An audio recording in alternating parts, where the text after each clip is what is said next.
Hello, everybody. Jen from Scrapping Under the Influence. I am here with a new project for Doodlebug Design, and for this, I have made a little gift box with the brand new Tinsel Time collection. So the box measures 5.5 by 5.5 and is just a hair over 6 inches tall. It does take one entire sheet of the Merry and Bright, Tinsel Time acetate, and then a little bit of chipboard and some white cardstock, and then the 6x6 paper pad to decorate this. And then I used the bits and pieces. They have these cute little swag pieces in the bits and pieces collection that I used around the edges. And then on top, I used the Merry and Bright Doodlecuts standalone die to make my little snow globe here.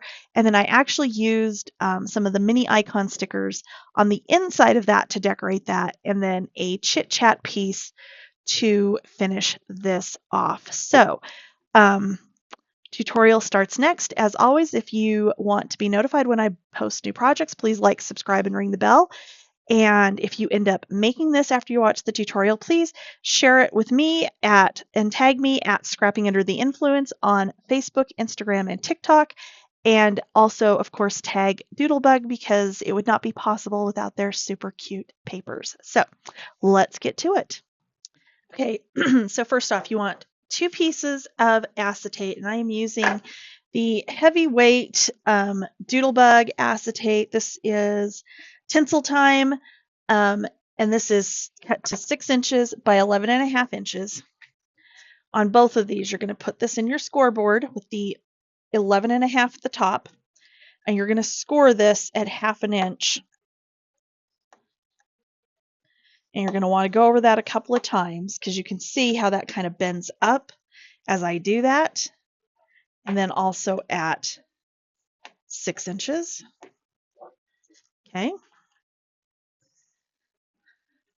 I should have done that on the other side because you'll notice one side ends up being brighter than the other, and that's the side the dull side is what we want on the inside.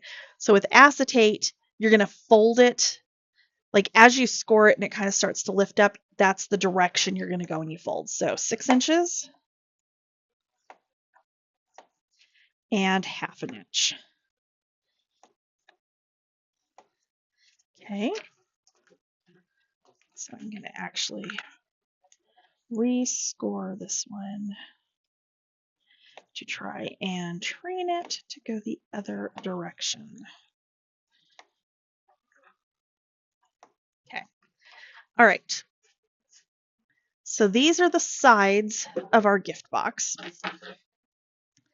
And I'm going to put, so basically they're going to attach together like so. I was hoping that maybe my lines would match up, but they are not going to, and that's fine. So I have 3/8 inch score tape. And I'm going to put on my little 1/2 inch tab here. I'm going to do this on both pieces. Okay. I am going to fold that over. I'm going to fold this one over. And I'm going to stack them on top of each other. Okay. No, I'm not. Yes, I am.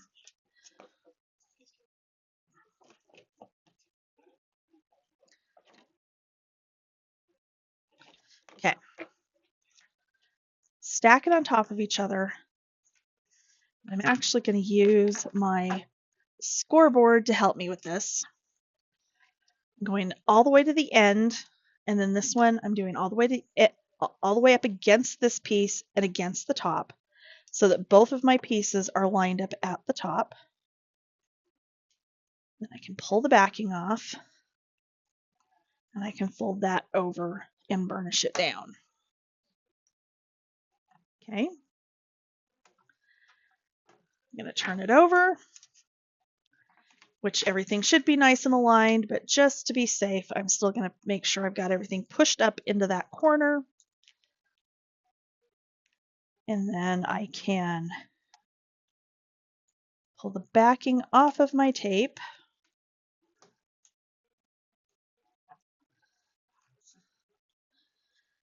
And burnish that down. Now, we should be able to take and fold on our 6-inch line, score line that is. We're going to end up with the interior part of our box. And right now it is kind of bowing into the sides. That will be fine once we actually make the base that this sits in. We can fix that. So I'm going to okay, so for the box, the base and the lid, you want a piece of cardstock that is 11.5 by 11.5. We are going to score this at 1.5 and 3. Turn 1.5 and 3. Turn it again. 1.5 and 3. One more time. 1.5 and 3. Okay. So what you have, I'm going to go ahead and fold and burnish all of my score lines.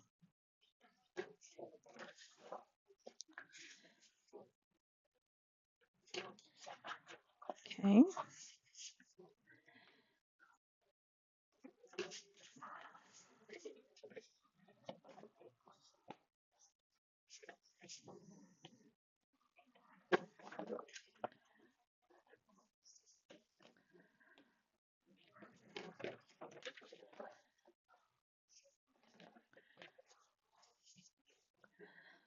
Okay.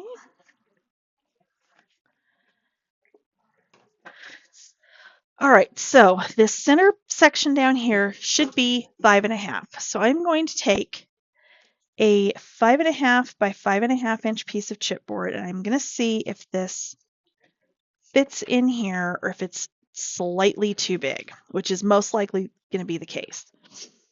So what you want to do is find a paper trimmer first off. And we're going to just take like not even a 1/16 of an inch off of this. Okay. And then turn.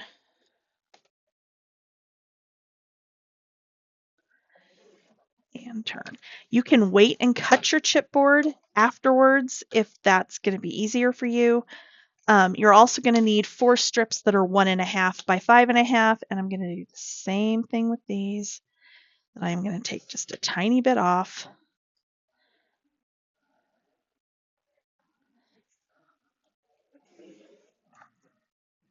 Okay.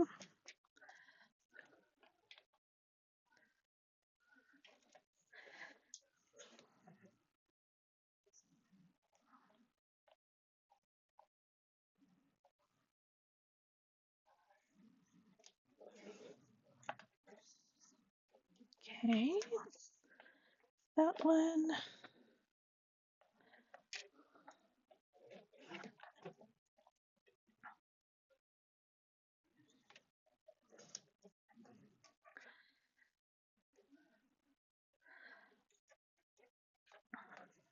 And the last one.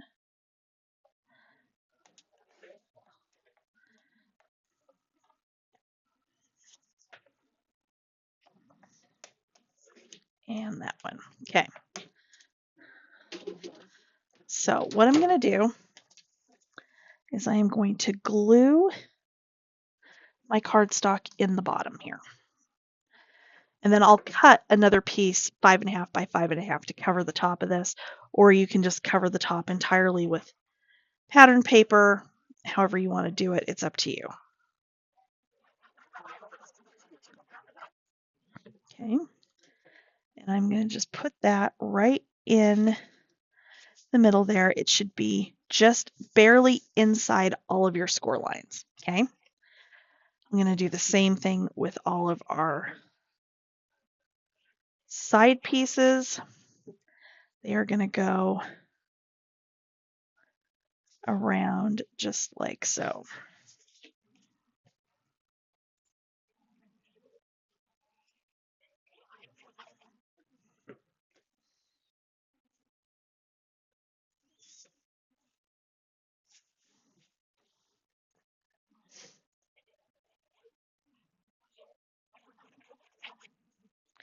If you wanted to use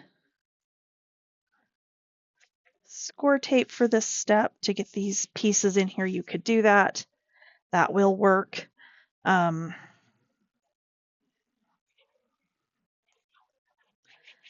glue works just as well. Okay.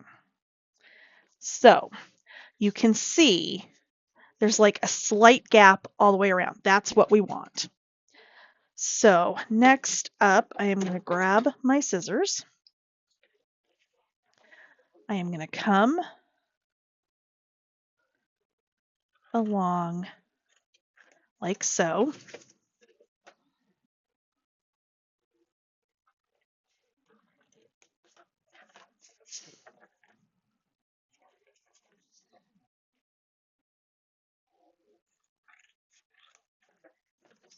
And like so. Okay. These two pieces, we can go ahead and fold this over and burnish it down and make sure it's going to fold up and around. Okay.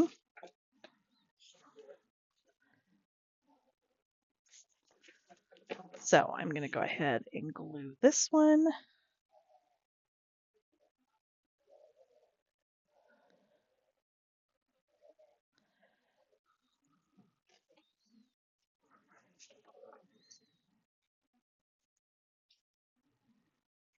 Okay.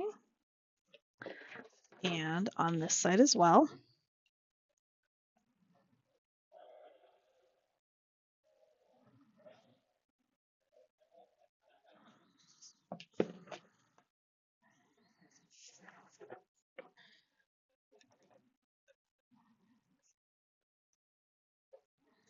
Okay.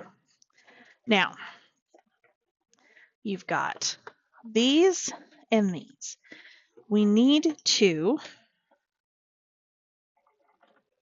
go ahead and cut down on here like so.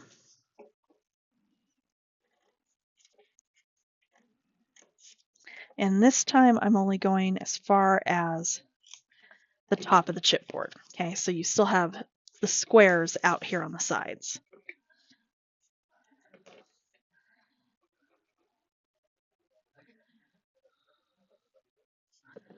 Okay. So I'm going to go ahead and burnish that down. And same thing on this side.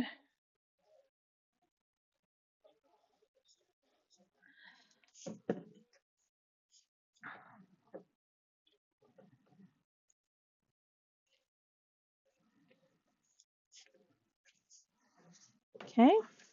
All right. So now,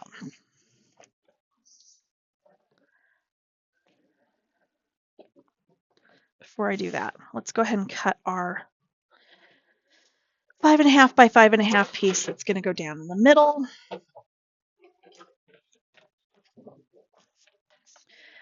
So I'm going to go just a hair under. Make sure you got all your chipboard pieces out of your trimmer before you do that.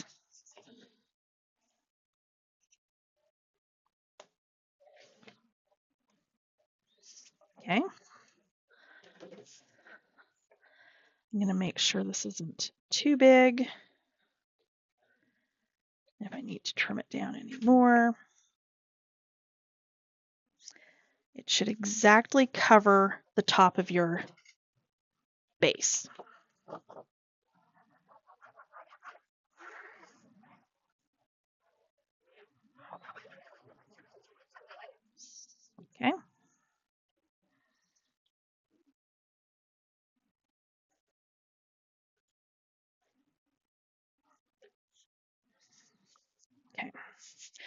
All right, so now on this remaining piece, I'm going to cut around.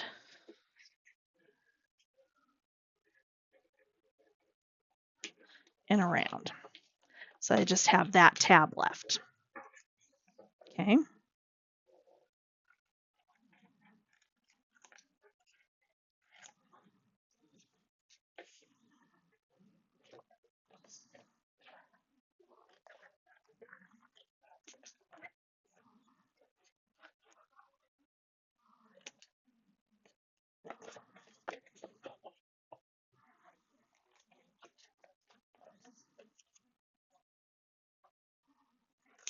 Okay. Now, what I'm going to do next is I am going to take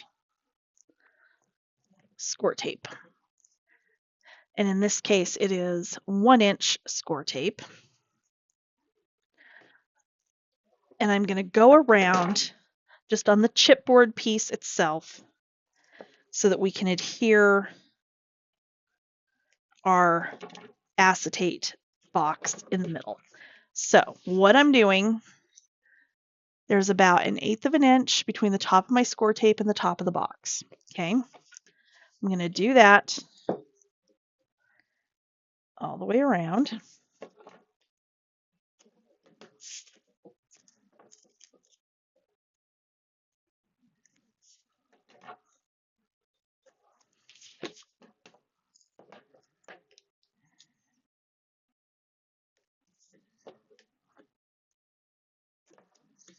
Okay, I'm going to go burnish those down.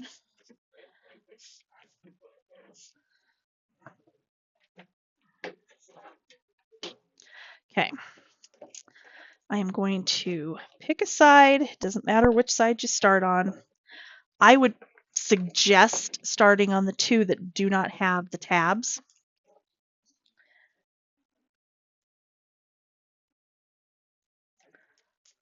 Okay, I am going to fold this up. I'm going to set my box base, or sides that is, in here. And I'm going to line it up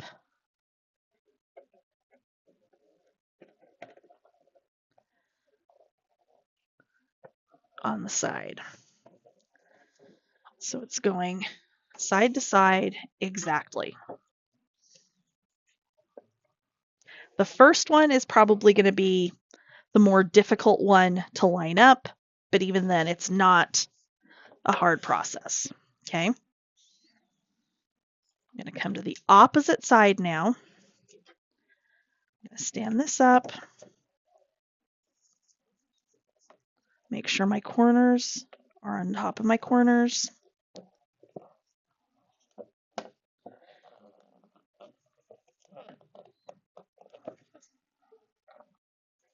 Well, maybe I am okay. Nope, I'm slightly off.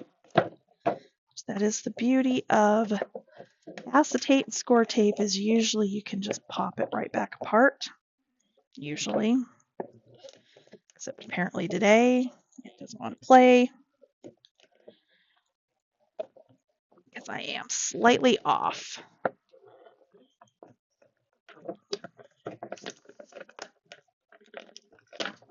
Okay, there we go.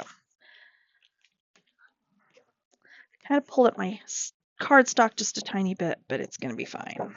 Okay. There we go. That's better. Okay. Lay it on its side. And again, burnish that down. Okay. So you got two sides in here. We're going to do the same thing on both of these sides. And after we've done that, then we will tape our, or not tape, glue our tabs down. So I'm going to do the exact same thing over here. And at this point, because you've basically got this nice and square inside,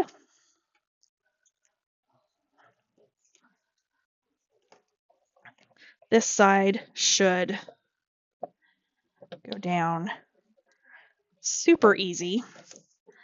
And same with this side. Now, the reason we're doing it that way is because you saw how the sides of the box tend to kind of want to bow in.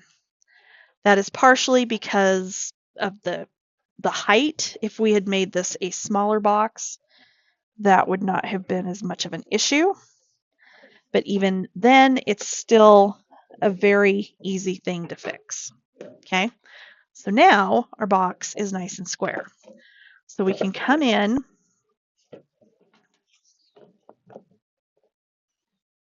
and slightly angle our sides so that this does not overhang when we glue it.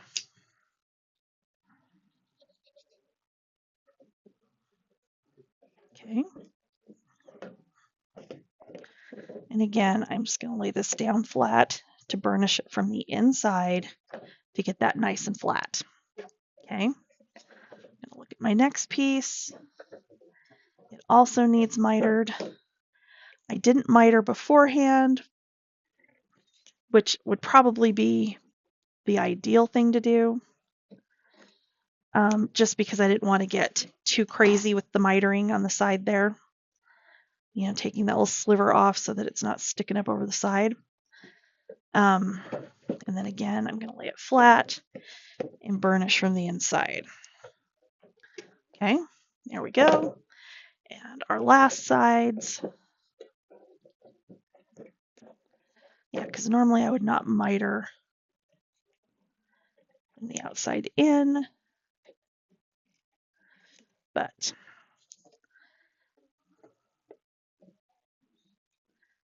since I didn't do it beforehand, because on most of the time when I'm building a box, we would not be doing this step last.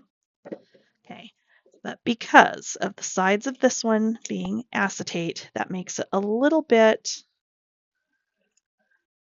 makes the construction, overall construction slightly different than I would normally do for a box.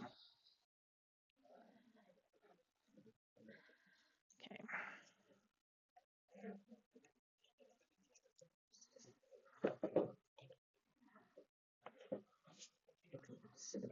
All right, down we go. And burnish that down, and there's our base. Okay, for our lid, you can do the same process with the chipboard and whatnot that we did for the base. Because it's just the lid, I'm not going to do that. I'm going to do it just cardstock only. And really, it kind of depends too, like what you're putting in here. If it's something, you know, that's going to be a little bit heavier, that you want it to be even more sturdy, then I would go ahead and do the lid the exact same way. So 11.5 by 11.5. And we're scoring again at 1.5 and 3. Turn 1.5 and 3. Turn it 1.5 and 3. 1.5 and 3. Okay.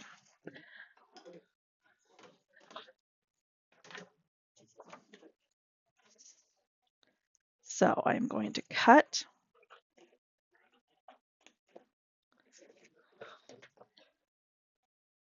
And cut. Turn it.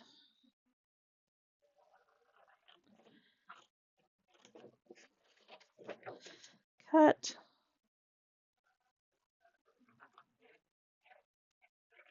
And cut. Okay. So this time, I am just going to fold this down and burnish, and then glue it down.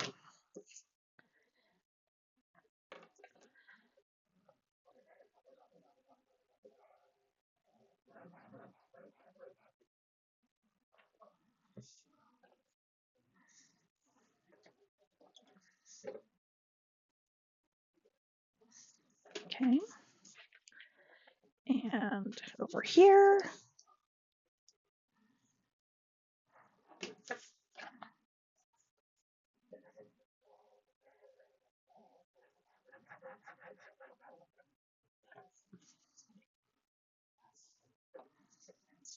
And down.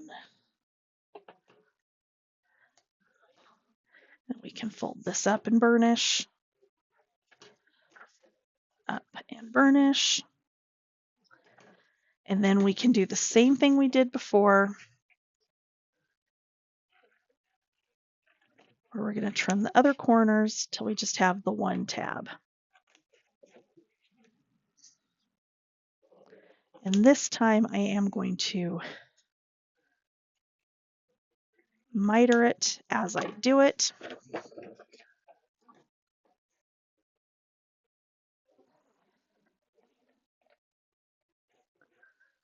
Like so.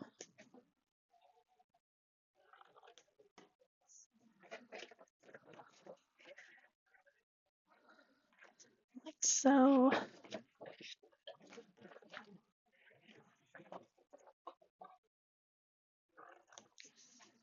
Okay. So this side, we're going to do the same thing again. We're going to fold that, burnish, and then glue it down.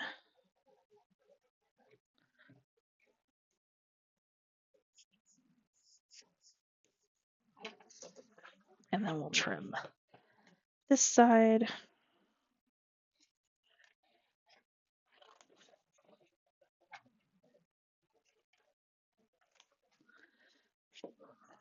Okay.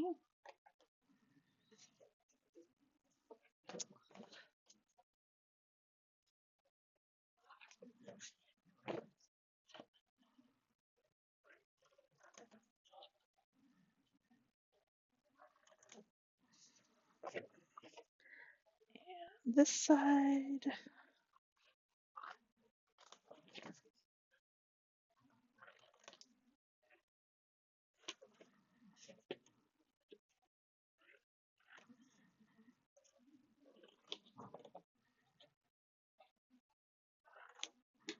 Okay. And fold this side over and burnish.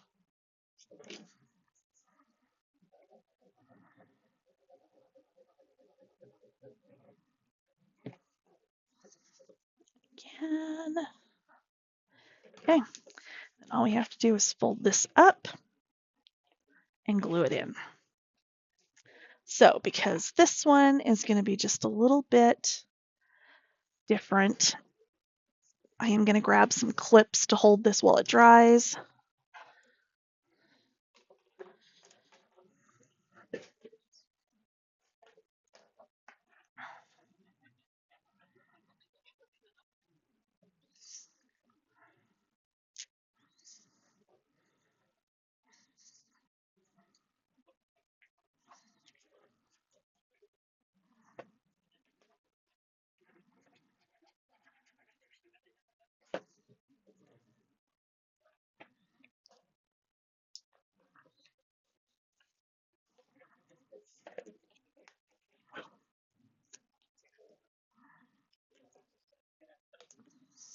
Okay.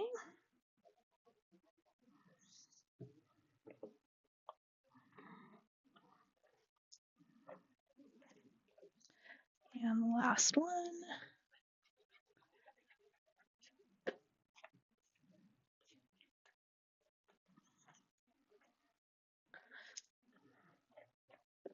All right, so I'm going to let that sit and dry for a second and grab some pattern paper to mat this.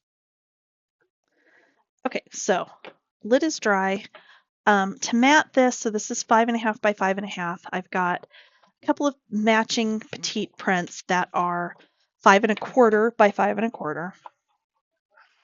So I'm going to put this one on the inside of my lid. Sorry if my head is in the way.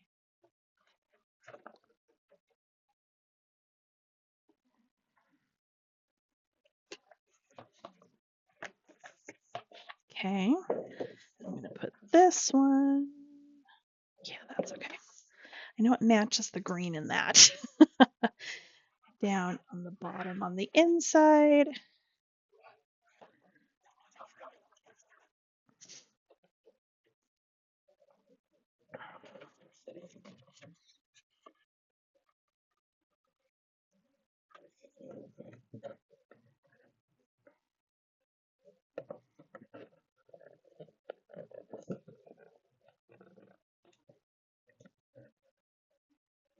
There we go. Honestly, it would be easier to probably mat the inside of that before you put the sides on, but I wasn't thinking about it, so there we go. Okay, so for the top, I have the cute little Santa, and for the matting on this, I am just using the 6x6 pad because it's super easy to use for something like this. Okay, and then I'm going to go ahead and use, this is the back side of the advent calendar print from the 6x6 pad. And again, so these are 5.5 by 1.5. My strips to mat are 5.25 by 1.25. So I went 1/4 of an inch smaller on this so that I have a bigger border around my pattern paper on the base pieces. But you could do 1/8 of an inch smaller, so 5 3/8 by 1 3/8. And that would work really well too. Typically when I mat, that is how I mat. But with something like this,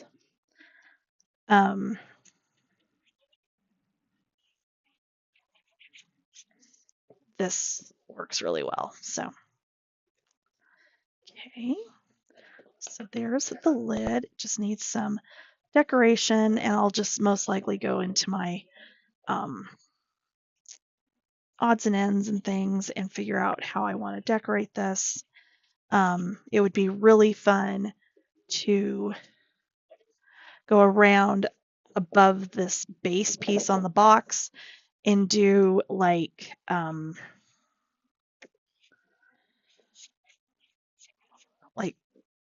the little houses and things and kind of build a little scene that runs around the box.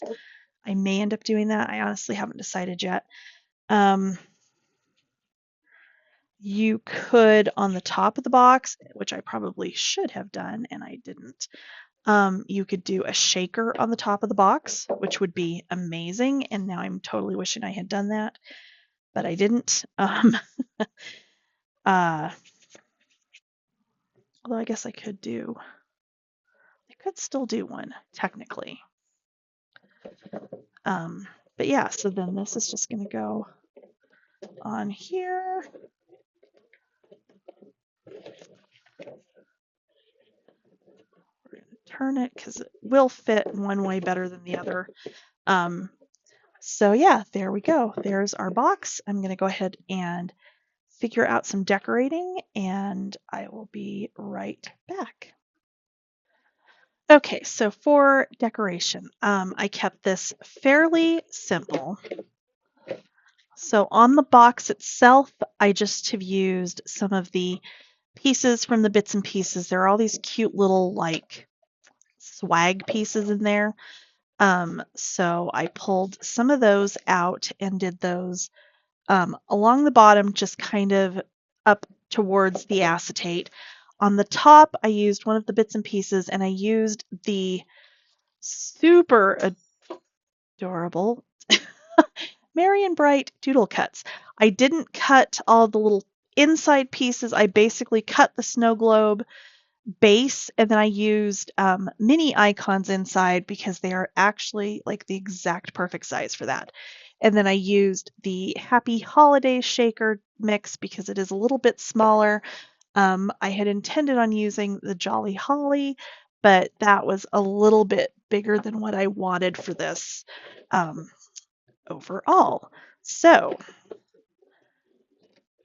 There we go. As always, thank you for watching. If you end up making this, please, by all means, share it and tag me at Scrapping Under the Influence on Facebook, Instagram, and TikTok, and also tag Doodlebug in those exact same places. And I will be back soon with another project.